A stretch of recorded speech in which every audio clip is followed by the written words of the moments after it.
Hey guys, Budcat7 here. Okay, it is Thursday, November 12th, 2020, and I want to thank you for visiting the Stonewall Research channel here on YouTube. I really do appreciate it.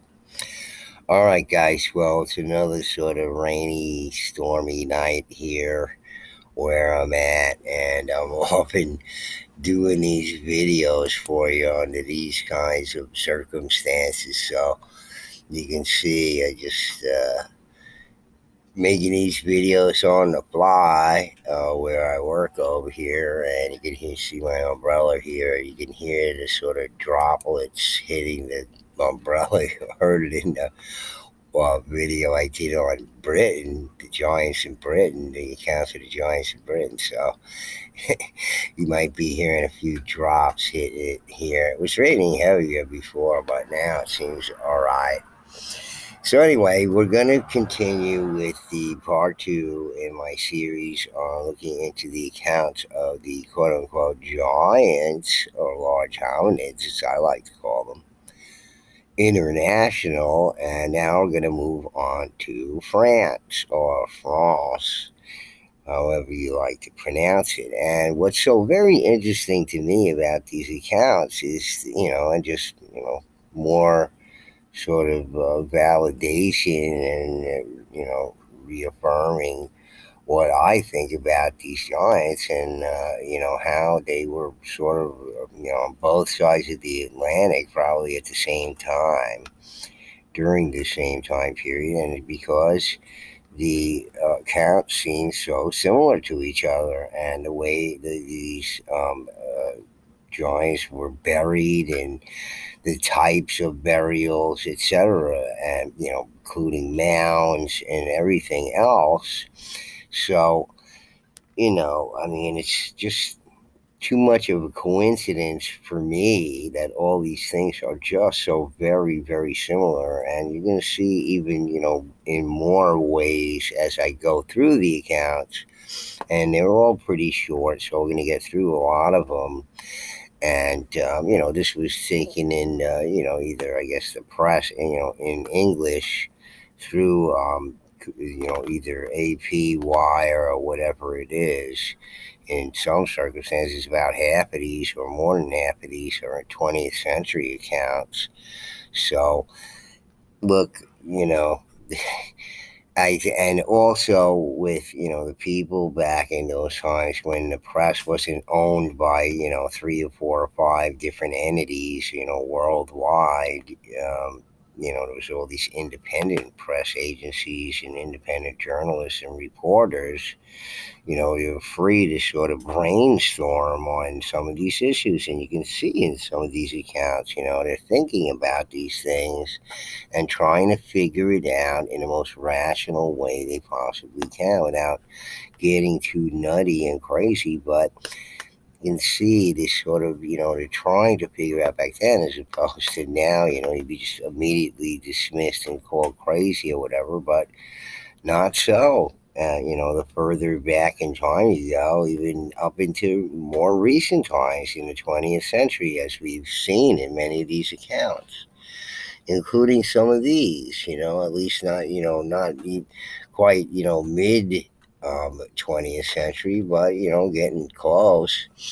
So, in any case, let's take a look at some of these things because they're fascinating to me anyway, and what some of these things suggest. So let's look at them and see what they tell us.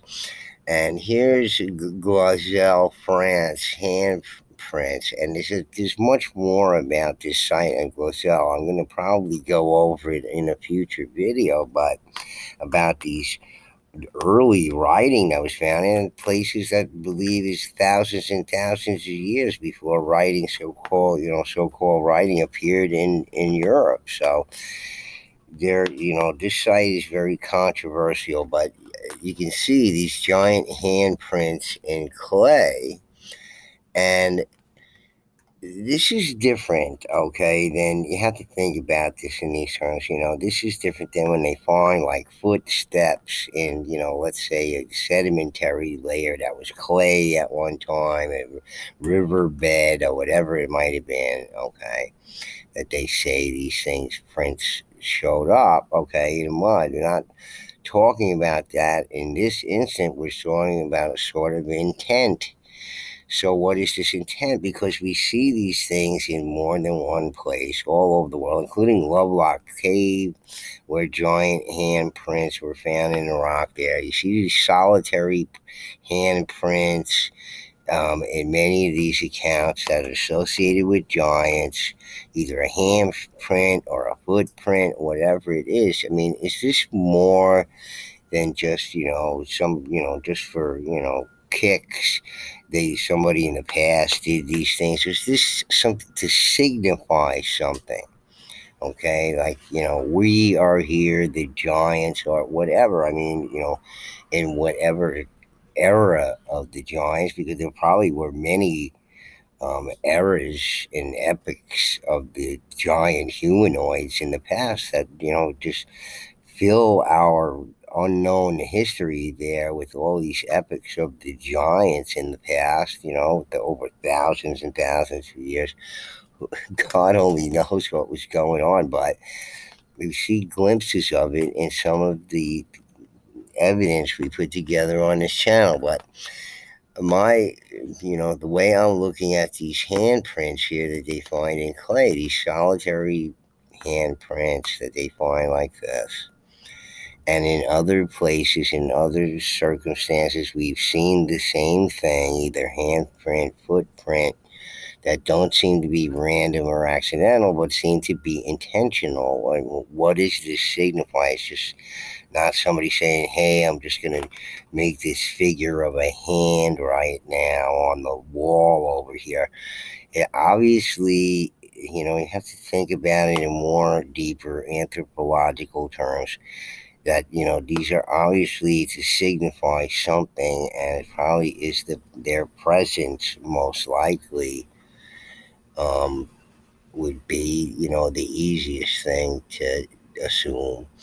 But these prints were made by pressing a hand into a rectangular slab of wet clay, 8 to 12 inches long, more than 6 wide, and 3/4 of an inch to 1 inch thick. The hands that impressed them were long and very wide. An average imprint was 9 and 7/8 inches long. The widest hand imprint is 8 and 3/4 inches. So, I mean, apparently it's taken from this book here, Glozell, Bones of Contention, by this Alice Garrard. You can see some of this early writing that seems to be almost like early Phoenician writing. Okay, so it's much more interesting stuff and controversial stuff that goes on with the site. In mainstream archaeology, there's a lot of controversy with the site. So, and actually, there is, because there's people saying some things about that don't accord with the accepted history. So I'm just saying this now. Just these are found on slabs, but I mean the giant handprints and footprints, these solitary handprints and footprints, are found all in these particular sites and places where giants are associated with them, like the Lovelock Cave, for instance, and and areas associated with large hominids, giants, etc. You'll see these solitary things that look that were done there intentionally, and what is their explanation for it? Just for giggles, they put them in there, but I don't think so. I think they're meant to signify certain things.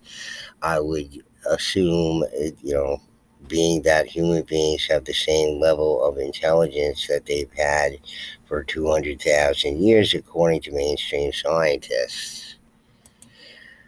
Bones of an 11.5 foot tall man, France. Okay, and it's showing these three bones here. The middle one is a normal size one from an average size person, the high bone, I believe, and the ones that are next to it are the ones of the giant. And listen to what it says. It's just interesting how, again, how these people were brainstorming these things back then and the things that they were thinking about to try to explain the presence of these giants or large hominids or whatever, okay, in their minds. All right. So let's see what it says in this. And obviously, these articles are in English. This is, covered by the press or, whomever. And let's see what it says here. It's just so fascinating. Giants figure so often in our legends and the most ancient histories of the world that it's been a serious question whether a race of gigantic men has not existed at some remote period of time. For example, during the quaternary epochs of the large mammals, the mastodon, mammoth, and so on, and whether the type may not have been survived into later times. The giants, like the greater quadrupeds, would be exterminated. Our oldest, and now that's very interesting to me. The giants, like the greater quadrupeds, would be exterminated. They're saying here. Okay, sounds about right to me. Our oldest human fossils, however, such as the Neanderthal and Cro-Magnon skulls, do not indicate an extraordinary stature. Very tall skeletons have, no doubt, been found in some dolmens and barrows, but they are supposed to belong to the Bronze Age race, which is still an element of the European population. M.G. de Lapinge has recently made a discovery which tends to reopen this question. At the prehistoric cemetery of Castelnau, near Montpellier, which dates from the eras of the polished stone and bronze, he found last winter, among many crania, one of enormous size, which could only belong to a man very much over 2 meters, 6 feet 6 inches in height, and of a morphological type common in the dolmens of Lozère. It was the skull of a healthy youth about 18 years of age. Moreover, in the earth of a tumulus of vast extent, containing cysts of the Bronze Age, more or less injured by superposed sepulchres of the early Iron Age, he found some fragments of human bones of a most abnormal size. So, in a mound, a large mound. For instance, part of a tibia, zero point 0.6 meter in circumference, part of a femur of 0.13 meter in girth, and the inferior part of a humerus twice the ordinary dimensions. Everything considered, M.D. Lapinge estimates that the height of the subject must have been about 3.5 meters, 11 feet. That is to say, a veritable giant. According to the popular notion, he must have lived during the quaternary period or the beginning of the present, but whether he was an instance or hypertrophy or one of an extinct race of giants, it is impossible as yet to say. Singularly, though, singularly enough, tradition fixes the cavern of a giant very near the spot in the cavern of Castelnau where the bones have been taken from the tumulus. Okay, so close to wherever this place was in 1890. This is a report from, and it's just interesting to me. And I mean, it's rather a big fellow, he's 11 feet. Okay, probably one of these Bell Beaker people. And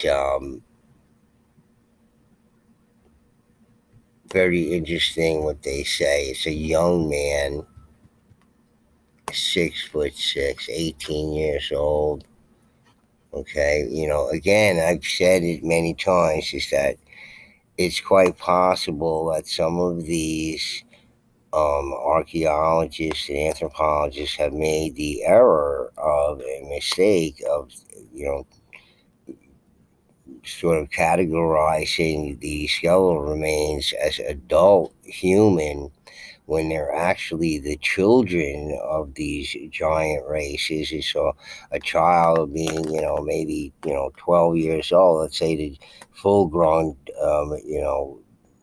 hominid or humanoid is 11 feet tall. So, how tall is, let's say, 11 or 12-year-old kid going to be?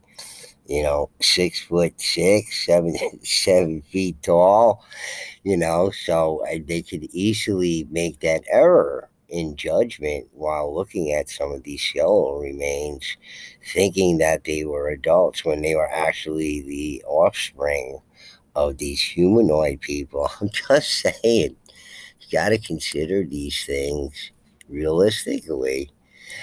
Montpellier, France, skulls 28 to 32 inches. That's freaking huge. So it's like these Adena people. So when we're getting into these measurements, we heard many accounts of the skeletal remains, the skulls in the Americas being up in these 30-inch sizes, which is gigantic. Okay, same as here. And, look, the bell beakers were very close in their morphology, and their phenotype seems almost identical with the vaulted brachiocephalic craniums, not the dolichocephalic, okay? The long head or the cone head or, elongated skull. These were the brachiocephalic, the vaulted craniums with the most brain capacity of any humanoid that ever lived. Okay, so let's see what it says here about the Montpellier France skulls.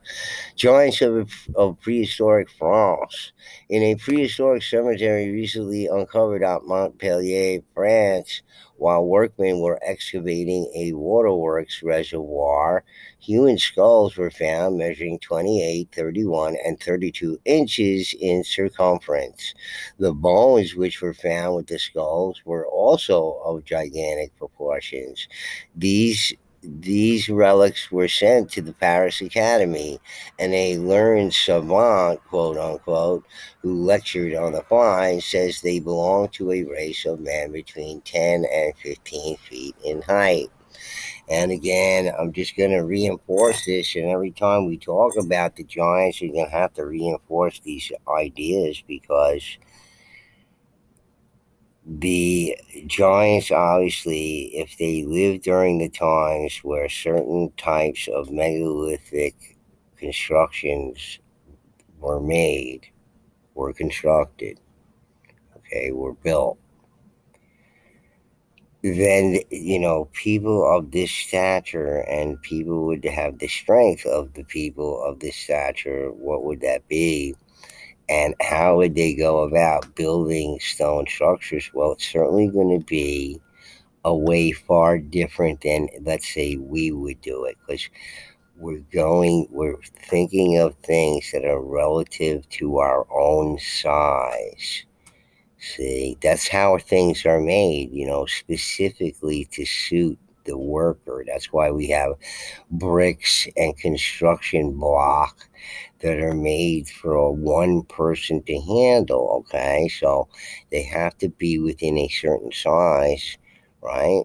Otherwise, if you make it too big, then it would be a two-man operation or some machine. There's some modern day block, construction block is built with either some sort of appendage on it that would suit a machine to handle it. Okay, that would lock. It would have lock specifically into the appendage on the block, and just all patented stuff and their patented block building systems. You can see it on the internet anywhere. There are many things like this today. Okay, that almost mimic some of these like metal cleat block, megalithic block we've seen in the past.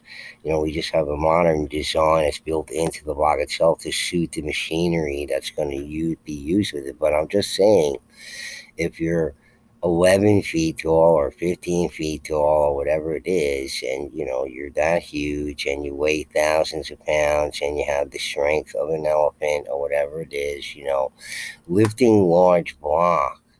Okay, like I say, the dolmen and Neolithic block constructions are tests of strength. But that, you know, when I say it, I mean, but clearly many of the people who have studied these things, and we heard it in the accounts when we were looking in the accounts from Ireland, I believe, are looking at these things and saying they were tests of strength. I mean, I'm not saying anything that's outside the boundaries of what's rational here. Just other people have supposed those things too. Very learned people who study these things. And why shouldn't they be? But if it's in the Americas, then no, absolutely not. But if it's in Ireland or the British Isles or mainland Europe or whatever, yeah, obviously these giants and these legends and people have a tendency to believe these things more than here in the Americas, where we don't have our local pet giants except for like Paul Bunyan, which I've done a video, very popular video on my channel too, about Paul Bunyan. Okay, the lumberjack guy, the mythological guy, is a giant based on a real guy who was like 6'6", and it was a lumberjack who could, swing a heavy axe with like one hand, and he didn't have his ox, a blue ox or anything like that. But he had double rows of teeth. He liked to get drunk, and he's a gnarly guy. And I think he got killed in a knife fight or something like that. But it's just a part of the legend of Paul Bunyan. And he's like a huge guy. That's unusual for people to be this height. People of average height today are 5'8". So just think about that. 8 foot 7 inch skeleton, Gap, France. Ancient French giants exhumed. Gap, France. Road menders near here uncovered the cemetery of some ancient tribe of giants. The skeletons, one of which measured 8 feet 7 inches, lay in a sarcophagi formed of flat stones. And we heard of many of these burials in the Americas, okay, with these giants in these sarcophagi formed of flat stones. 12 skeletons, 6'4", 7 foot. The late Sir Thomas Hanbury, okay, KCVO, which I can only think the first word is night or nights, and the last O could possibly be order, and I don't know what CV is, but in any case, in reply to my inquiry, he kindly sent me the following particulars last December. Taking a drink, guys. The exploration of the caves at the Barmagran, called by the French the Rocher Rouge, was commenced by Monsieur Riviere in 1872, who found in number 4 cave, the Grotto du Cavillon, a very perfect skeleton, which is now in the museum at the Jardin des Plantes, Paris. Okay, so it was in the museum there. Is it still in the museum? Where'd that thing go? I went, oh, got burnt up in a fire, stolen, or, misplaced, broken, stolen, whatever. On purpose. Accidentally on purpose. They got broken and stolen and burnt. I heard Pengelly lecture on the subject, and he said the work had been very negligently done, which was borne out by the sequel. Riviere supposed that he had got to the bottom of the richest cave, whereas he had scarcely excavated more than a third of the real depth.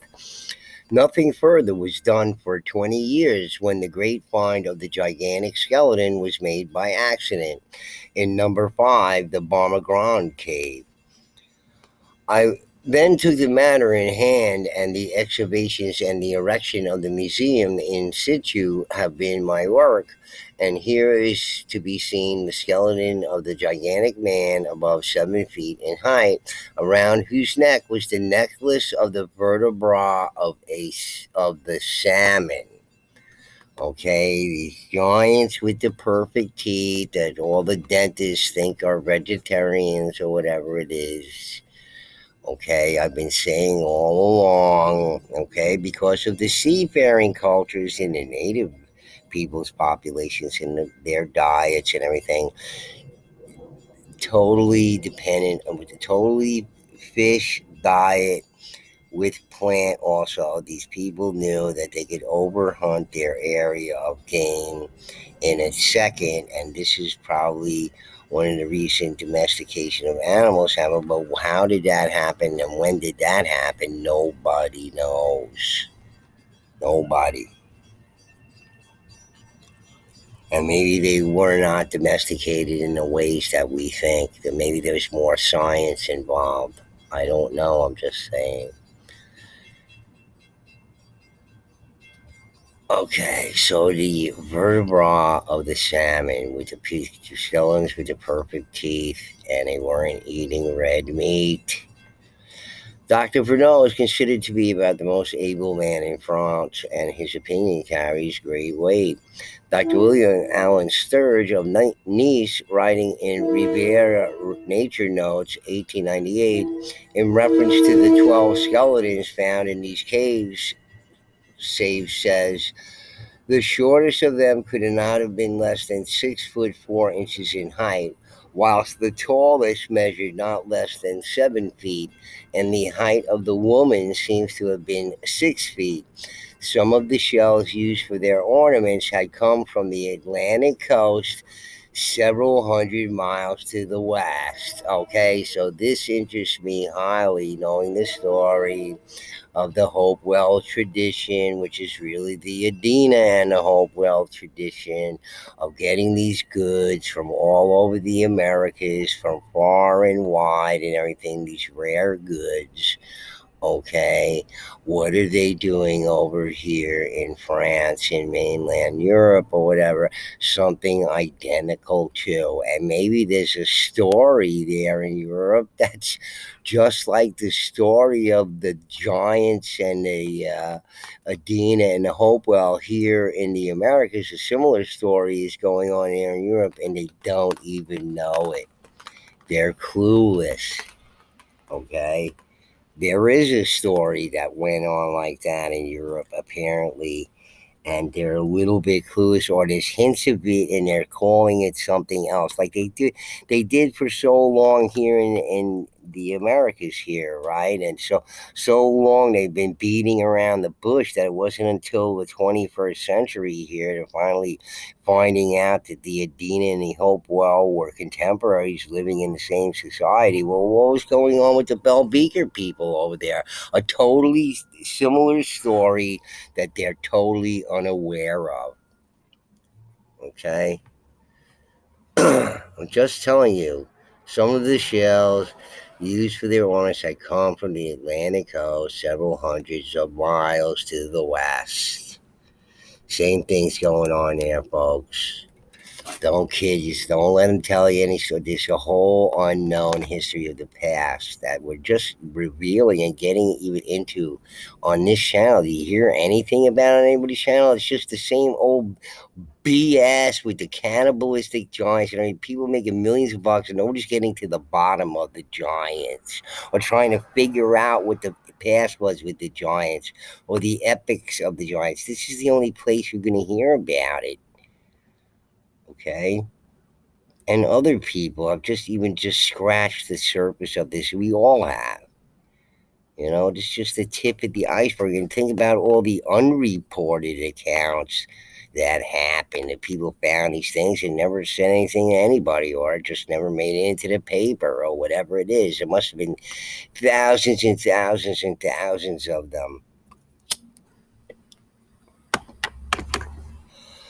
And like I say, nowadays, okay, if you find anything that has anything to do with native peoples or whatever it is, that's some sort of anomalous things or whatever, you're a real estate developer or a contracting firm, builder or whatever it is, you don't tell anybody about it because the minute you do, the job's going to get shut down. So they find all these things, they throw them right in the garbage because it's going to interfere with their construction project. Okay? That's what's going on in the real world, folks. It's happening. There's so many examples of it everywhere, including the United States, all the time. Reams, 13-foot skeleton. That's a mighty big boy right there.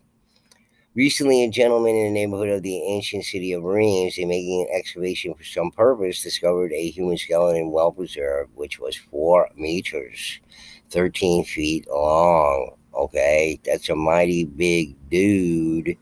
And maybe him and a couple of his buddies could pick up one of these super large blocks of stone or boulders or whatever. Okay, no machinery needed or anything like that, or whatever they're going to be using is certainly different from any sort of thing that we would engineer for ourselves. Okay, so much so it would seem alien to us. How did they do it? See, we always thinking of it from our perspective, and if it doesn't make sense in our perspective, well, then it has to be something so fantastic like aliens or whatever it is. But no, it's just homegrown humanoids that lived on this planet in a past that far surpasses anything you've ever thought about ever before. Just telling you, folks. Trying to get to the bottom of it here. We hear all these fantastic things, and hey, we're trying to put together what went on. Freeport, 7 foot skeletons. Skeletons of giants are found near Paris. Bones reputed to have belonged to a man 7 feet tall have been found in a Neolithic tomb on the outskirts here. A report on the discoveries of the archaeologists working in the northwest suburbs has just been given at the Sorbonne. Paul Lemoine, director of the Paris Museum of Natural History,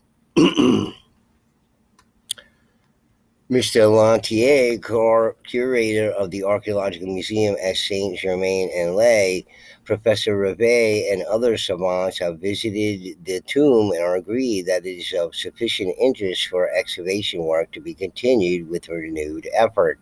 8 7-foot skeletons were brought to light beneath a huge monolith weighing more than 4 tons that they brought there themselves, real easy, or their relatives did all by themselves. They just picked it up and brought it there because they're huge. Okay, and even if they were 7 footers or whatever, all right, just their strength because they were all big boned and had their muscles were bigger and everything else. Okay, so even if they lifted it with some sort of contraption or something like that, that contraption would be something we couldn't imagine or wouldn't design for ourselves.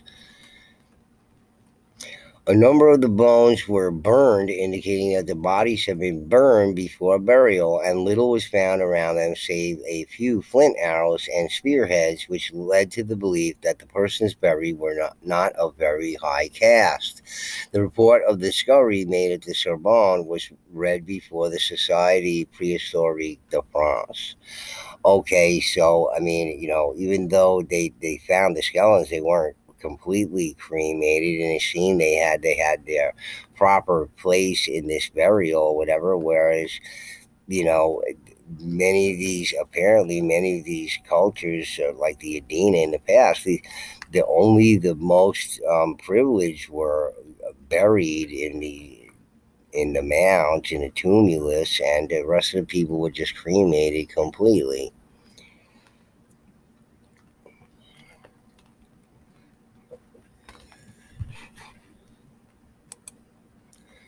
Vandencourt Bones of Giants. Bones of giants are unearthed near Paris. Military prisoners digging at Vandencourt near Paris discovered a tomb thousands of years old of unpolished slabs of stone.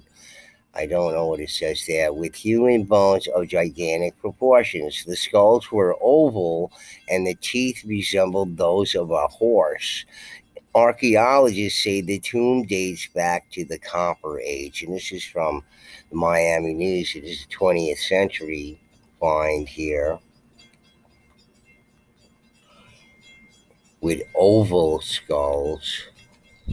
Okay, sounds like they're trying to say maybe brachiocephalic. Now, don't think dolichocephalic, long-headed skulls, but oval suggests the Bell Beaker people, with their vaulted craniums. 7 foot petrification. Again, petrification. When these people were petrified, well, how did they get petrified? There was recently discovered in a coal mine in France a cavern in which the petrified remains of four human beings in an excellent state of preservation, a man, two women, and a child. The man measured 7 feet, the women 6 feet, and the child about four. In another cavern were found a number of other bodies of similar size, also curious implements, precious stones, etc. Okay, curious implements. I always want to know what these curious implements are, and then after this, where did those curious implements go? Where did these precious stones go? On the walls were drawings and strange hieroglyphs. Okay, we heard about strange hieroglyphs many times in the reports of the giants' accounts in the Americas. This discovery, says the London Lancet, is one of the most remarkable that has yet been made, as it proves that prehistoric man is anything but a myth.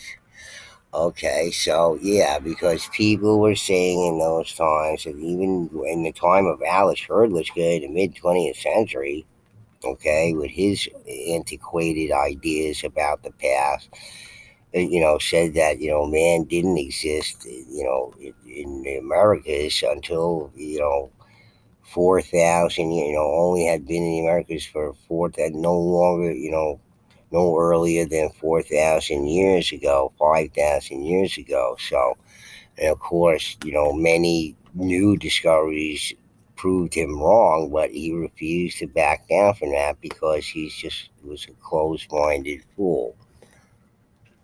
And he ran the Smithsonian's Bureau of Ethnology and overseed all the reports and everything. Grenoble, 14 huge giant skeletons. 14 huge human skeletons, thought to be those of some ancient tribe, were uncovered here, each skeleton being protected by a heavy slate coffin. Okay, very similar to those found in the Americas. Again, some were also had slate coffins here in the Americas. Gap, 9 tombs, 710. Prehistoric giant tombs are located. Okay, this is 1935, Milwaukee Journal, Paris, France. 9 tombs of prehistoric giants, the tallest of whom was 7 feet 10 inches, were discovered by workmen building a road under the town of Gap, capital of Haut Alp, according to a story in the Petit Parisien. The giants were buried in sarcophagi constructed of flat stones, but no tools or weapons indicating the period in which they lived could be found. It was believed they belonged to some hitherto unknown race, and maybe so. And it seems pretty obvious to us who they may be. Coos Valley giant skull, the giant Combe Capelle man skull. And here's actual pictures of this skull. Apparently, it actually exists. Here it is. Okay. Yet another French giant. Giant skull from France, Combe is a Paleolithic and Epipaleolithic site situated in the Coos Valley in the Perigord region of southern France. There seems to be a difference of opinion on whether the excavations were carried out by either Henri Marc Ami, Swiss archaeologist, Otto Hauser. The burial was of a man who died between 40 to 50 years of age. He was buried in a shallow pit with numerous grave goods, including a necklace of perforated shells. Shells, salmon bones. You getting the picture here of what these people are eating? Okay, folks. Okay, that's why the perfect teeth. Well, I say all this. Oh, you're not an archaeologist, paleontologist. You don't know. I don't. Well, it seems pretty obvious. You don't have to be any of these things. The evidence speaks for itself. All right, and just have to put two and two together. Doesn't you have to? Don't have to have great genius to figure all this stuff out. Just by the comments that were made by the experts that looked at these things. Okay, about their teeth being perfect. And it's interesting what it says in this article. Just listen. Early skulls are longer from back to front, slightly more to greater capacity, 1500 cc cubic centimeters. So, with large brow ridges, generally a more powerful skeletal structure. The skull is 17 centimeters in length, which is above average for an adult male. A study, 1957, of the fossil showed that this elderly man walked upright. Researchers point out that there are people alive today who have the same general characteristics as this fossil man. The skulls contain modern and greater maturity in its features. The scientific treatment of Neanderthals over most of the past century has been nothing short of scandalous. Modern dentistry to dead men. You can see where the teeth of the skull have been filed down to almost nothing, this giving the illusion that the skull is smaller than it is. The original length before being hand filed down to the gums would have given the skull height another centimeter. The skull is not the exception, but the rule on Neanderthal skulls. Okay, so this is not what it is. The teeth haven't been filed down intentionally to be shorter or whatever or by whomever. Okay, many of these skulls will be short in the Americas as well. That many of these giant skulls with the perfect teeth had shown wear, either in the front or on the side. And I keep saying every time this was reported, and it was many, many times. Okay, that they were performing some sort of activity with their teeth that was wearing their teeth out in that way. Something that wore their teeth down. What were they doing? Okay, and I postulated they could have been cracking shellfish with their teeth. Okay, they're so powerful, powerful jaws, etc. Okay, why bother shucking the clams when you can just crack them with your teeth, like like sunflower seeds or something like that. Okay, but it wears your teeth. Well, I'm just saying that, or some sort of activity that they were doing where their teeth were worn in this way. Okay, and despite being worn like that, they were often perfect. Okay, perfect and worn. The chins are often filed down as well, as we know that evolutionary theory requires false positives for evidence. You can read more about this through Jack Cuozzo, a brilliant scientist and devolutionist who has exposed much of the academic tampering. Some will defend and make light of this tampering to protect their beliefs. Faked evidence is fine if it is approved by peers or no one catches it. That is acceptable in the absence of actual evidence. Okay, so, again, the skull is above average, so the further they push the date backwards actually pushes an oversized skull that doesn't fit in onwards and upwards, climb from pond scum into the Evo storytelling. Okay, so, I know Chris is trying to, respond to skeptics, et cetera. But what I'm saying is he's sort of missing it and maybe jumping the gun on this or whatever it is. Okay. Again, we saw many skulls, in the Americas that show some sort of wear when they dug these things up. And it was reported there on site, on the spot. So I'm not surprised at all at this. I don't think it has anything to do with tampering. It has something to do with the activity that they were engaged in that gave their teeth this wear. And it seems pretty obvious to me. Again, they say reported sometimes in the front, sometimes on the side. Something they were doing with their teeth was, wearing their teeth in a certain way, like this. Okay, and these are probably the Bell Beaker people who are talking about the people who are the cousins of the Adena, and I say the diaspora of the Adena. Okay, because we don't know what the real stories in America is, because the Americas got pounded by something and erased much of that history.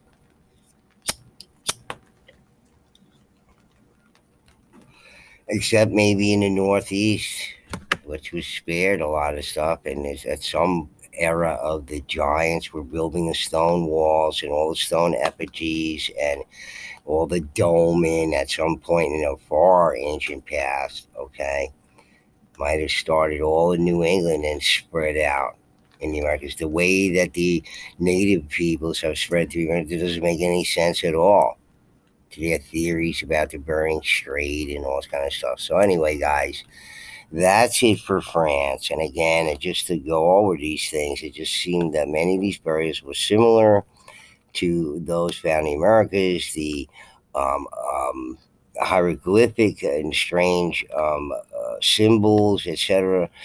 All these things, the flat sarcophagi with built with the flat stone and slate, etc., found in mounds. The it's just the similarities are just so coincidental. I mean, it seems to me we're talking about people with the same customs as those of the giants in the Americas that we read about already. All right, guys. So that's France, and I hope you enjoyed those accounts, and I hope you think about them in the ways that I hope you're thinking about them, and sort of, this is why my channel doesn't have thousands and thousands of subscribers, because I'm not just parroting everything you've heard before from all the people who write about these things and are just giving you a rabbit hole to go down. You're not getting to the bottom of it, okay? We're trying to get to the bottom of a past that we could hardly imagine, okay? That's even more complicated than you could even think. And maybe some of these people in the past are even more advanced than you can possibly think, including in their technologies, which were wiped out by something. And maybe that's something that they're trying to tell us about, okay? That just whatever it is goes on periodically, and we got to be on the watch for that. And what is it that we have to know? All right, guys. So anyway, I hope you liked it. Please do hit the like button, and if you're not a subscriber, please do subscribe. We talk about some very different ideas about the giants on this channel and how they weren't cannibals, and they were eating fish and vegetable material, obviously, and not eating red meat at all. And other things about the giants that you never heard about, including good giants. Okay, so anyway, guys, please do hit the like button, and if you're not a subscriber, please do subscribe. Bugcat7 signing out. A peace.